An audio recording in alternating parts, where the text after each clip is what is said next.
فنيا يعني نشوف الدوافع الاول. دوافع مهمه جدا، دوافع كل فريق للفوز. طيب يعني دوافع النادي الاهلي للفوز تاخد شقين، وهو حسم البطوله والفوز بالبطوله الخاصه. ايوه يعني ياخد كل حاجه. تمام. الزمالك برضو انا شايف انه يعني ملوش غير انه يفوز عشان يبقى خرج من هذا الموسم بشيء. أيوة. على الاقل وهو الفوز بالبطوله الخاصه، وفي نفس الوقت برضو تاجيل اعلان البطوله ولو انها يعني تكاد تكون محسومه، انما تاجيلها نظريا لوقت اخر. فمن هنا انا اعتقد الفرقتين هيلعبوا على الفوز، من غير مجال لما حد يفكر في التعادل. التعادل اذا جه طبيعي بقى بعد كده بعد نهايه المباراه فهو في صالح النادي الاهلي، على اعتبار برضه النادي الاهلي ناقص له نقطه واحده بعد كده هيبقى مع المنصوره او مع اي فريق اخر من الفرق الاربعه الباقيه هيحسم البطوله.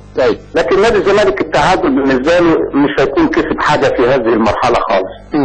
لا في البطوله الخاصه ولا في المنافسه على الدوري. واعتقد من هنا هيكون اندفاع الفريقين للفوز هو الشعار الاول.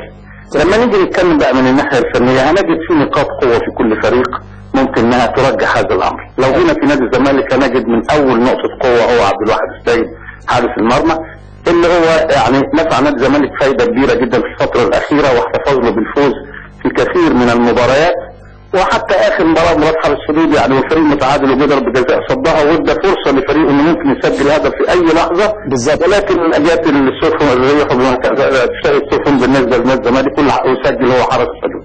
فهو نقطه قوه كبيره جدا هو، وخط الدفاع اللي قدامه مع الاثنين لاعبي الوسط احمد غانم مع فتح الله اذا لعب، مع الصفتي، مع محمد احمد مجدي مع الباك شمال محمد عبد الشافي، مع الاثنين ابراهيم صلاح وحسن مصطفى لاعبي الارتكاز. دول الحقيقه يعني ادوا دور كبير جدا في المباريات السابقه مع حارس المرمى وحافظوا لنادي الزمالك على شباكه بقدر الامكان، بدليل ان هو اقل فريق يمكن تقبل اهداف في الدور الثاني بعد انطلاقه نادي الزمالك. قدام اعتقد في اثنين ثابتين قدامنا، احمد جعفر وتحتيه شيكابالا، وبعدين في على الاطراف ياسر محمدي وحسام عرفات. يعني ده نادي الزمالك كان شعاره التثبيت في معظم الاحيان. يعني الفرقه دي يمكن التشكيل اللي انا قلت عليه ده لعب معظم المباريات. كانت نقطه ايجابيه في بعض الاحيان ونقطه سلبيه في اوقات ان هو محتاج بعض اللعيبه نتيجه الايقافات او نتيجه الاصابات، فجاب لعيبه مركونين بقالهم فتره زي احمد مجدي ما بيلعبش بقاله مده كبيره فاستحتاجوا المباراه اللي فاتت. برضه لما علي برضه ابتدى جاب حسام، وحسام يمكن ما يصلش لهذا المستوى اللي فيه علي، لكن التثبيت كان مهم جدا لنادي الزمالك. نقطه الخطوره الكبيره في نادي الزمالك طبعا شيكابالا لعيب محوري ومهم جدا في هجوم نادي الزمالك، كبيره جدا في المرور بالكره والمراوغه والخداع ثم التصويب من الحركه. ولما بيستخدمه في الجهه اليمين بيبقى عنده الامكانيه ان هو يكسر للداخل ويبقى على الجول مفتوح على رجله الشمال يقدر يصوب، ولو انه يعني غاب في هذا الامر في مباراه حرس الحدود يبقى عاليين قوي لدرجه لما يواجه المرمى زي ما حصل في المباراه السابقه مع الشرطه، واجه المرمى وسدد مره في العارضه ومره سجل هدف وهكذا. ياسر محمدي لعيب مراوغ مراوغه جيده، ربما يفيد من الناحيه المعنويه اكثر من الناحيه الفعليه. الناحيه المعنويه يعني يتغلب على الباك اللي قدامه، لو رقصه مره مرتين بيديله معنويه وبتدي الفريق معنويه والجماهير تبقى مبسوطه جدا.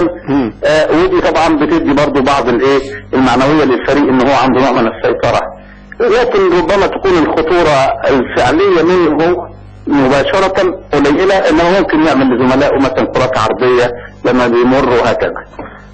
احمد جعفر يمكن بقاله مده طبعا ما بيسجلش، لكن ما فيش شك ان هو هداف برضه، في عنده امكانيات وحلول جيده، ضربات الراس جيده عنده، ويمكن حارس الحدود ذات الكوره كان ممكن يخلص فيها على راسه، وفي نفس الوقت برضه برجاله كويس وسريع، ربما يكون بطيء في الحركه بالكوره بطيء شويه، لكن برضه برجاله واسع في الكونتر اتاك، ممكن ان هو يستخدم مساحات ويعمل فصل بيت وحاجات من هذا القبيل. الفريق بيلعب كله واحده الان، بيلعب بروح عاليه جدا، وعنده رغبه الفوز موجوده لدى اللاعب. ده ميزه نادي الزمالك ككله كأفراد. عنده كمان يا دكتور ربما يكون في دوافع اضافيه لدى بعض اللاعبين زي حسين مصطفى وحسين ياسر محمدي هيلعب ضد النادي الاهلي يعني وعايز يثبت وجوده. انا ما املش للتصريحات اللي بتتقال يعني، لان انا عايز ازرع الكوره، وبعدين اذا كان النادي الاهلي سابني وربنا اكرمني في نادي اخر، بالعكس ده انا بشكر النادي الاهلي اللي هو اداني فرصه ان العب في حته ثانيه بدل ما كنت موجود عنده مجمد. بالظبط. ان انا اتحدى النادي الاهلي يبدا اثبت مفيش مشكله، بس مش عايز اروح انزل العب، انزل العب واثبت نفسك لنادي الزمالك وخليك نجم كبير وكل حاجه، لكن ما هيش مثلا انك انت تثبت للنادي الاهلي او هتسيب النادي الاهلي. انا ما اعرفش تصريحات كده ما بحبهاش في بعض الاحيان يعني، لكن هو امكانيه جيده الولد، وحتى مصطفى ايضا عايز يثبت وجوده برضه كان في النادي الاهلي برضه من الامور يعني الواحد فيهم بيلعب بالنادي الاهلي عايز يثبت وجوده. تمام. لما نيجي بالنسبه للنادي الاهلي، النادي الاهلي طبعا عنده مثلث هجومي خطير جدا اللي هو عماد متعب، بركات، ابو تريكه. الثلاثه دول لما بيكونوا في قمه عطائهم، وانا اعتقد ان عماد متعب في فورمه جيده جدا وفورمه تهديفيه عاليه. بركات في حاله جيده جدا. ابو تريكه جاي من تحت وابتدى في المباريات الاخيره يستعيد كثير جدا من امكانياته نتيجه الاصابه اللي اصيب بها. اعتقد هذا الثلاثي يعني خطير جدا، وعنده امكانيات التهديف وعنده امكانيات الضغط على اي هجوم موجود. لما نيجي نشوف في نص الملعب هنجد مثلا حسام عاشور، احمد حسن مشترك، هنلاقي بيضة، هنلاقي احمد شكري. واحمد شكري انا اعتقد ايضا قوه كبيره جدا في وسط الملعب، قوه هجوميه تحت المهاجمين، له طريقه عجيبه وجميله جدا في الاداء من الحركه باستمرار، يعني ما بيستلمش هو واحد كتير، هو يتحرك، عنده قدره على المرور من الخصوم، عنده تمريرات جيده للزملاء، بيلعب براسه كويس وسجل منها هدف في المباريات القريبه.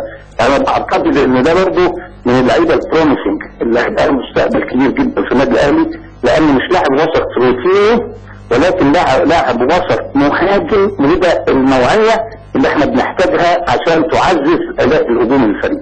بالنسبه للمدافعين في النادي الاهلي، احمد علي بيلعب في بعض المباريات، ربما يلعب عبد الله فاروق في المكان دوت، الله سبحانه وتعالى اعلم مين اللي هيلعب باك رايت، لكن هو بيلعب في معظم المباريات. وبعدين عندنا وائل جمعه صخره الدفاع ومستوى ثابت ما شاء الله في جميع المباريات وجديه كامله. وبعدين عندنا شريف عبد الصديق واحمد السيد، سمعت ان هو ممكن يكون جاهز ايضا، السيد قوه كبيره جدا ايضا الاثنين، وسيد معوض لما هيرجع ايضا هيبقى خط دفاع متكامل. واحمد عادل عبد المنعم جول واحد عنده امكانيات عظيمه جدا، لعب المباراه الاولى وادى اداء كويس قوي. دكتور، هل لو شارك في غياب احمد فتحي الناحيه اليمين محتاجه تدعيم، هل لو شارك شريف عبد الفضيل في الناحيه اليمين وكان اجاد فيها مع الاسماعيلي، وشارك احمد السيد في قلب الدفاع مع وائل جمعه، ده ممكن ده يبقى افضل شيء. وانا شفت شريف عبد الفضيل في المباراه السابقه قدم اداء هجومي حتى في مكانه وهو وسط دفاع، بقى ياخد الكره ويتقدم بيها، لكن هو لعب باك رايت مع نادي الاسماعيلي حتى في المباراه الاخيره الفاصله السنه اللي فاتت، لعب باك رايت وادى اداء عظيم جدا، لانه عنده الاداء الهجومي، بيفوز بالكره بشكل جيد جدا، بيعمل كرات عرضيه، بيشوط كويس، وفي نفس الوقت برضه يعني عنده الاداء الدفاعي بصفه المدافع. واحمد السيد ايضا في مكانه في الوسط انا بفضله، لان احمد السيد مدافع صلب، نظر على الكرة كويس جدا، يكسب الكرة العالية والواطية بشكل جيد جدا، ويخوف يعني خوف اي مهاجم، يعني تحس المهاجم اللي بيلعب قدامه عارف ان ده في الاحتكاك الثنائي وفي الكرات المشتركة يكسبها بسهولة جدا، ونظر على الكرة كويس جدا. تقريبا يعني تشكيل. اتفضل يا دكتور. يعني ده تشكيل النادي الاهلي تقريبا مش هيخرج عن هذا الاطار. طب وفقا للتشكيلين والدوافع لدى كل فريق، هل تعتقد ان هي المساله فيها تكافؤ ولا اميل في اتجاه؟ والله شوف هقول لحضرتك على حاجه، يعني هذه المباراه ما تقدرش قبل المباراه تتنبأ بسهوله، لانه التناغم اثناء اللعب، يعني اذا النادي الاهلي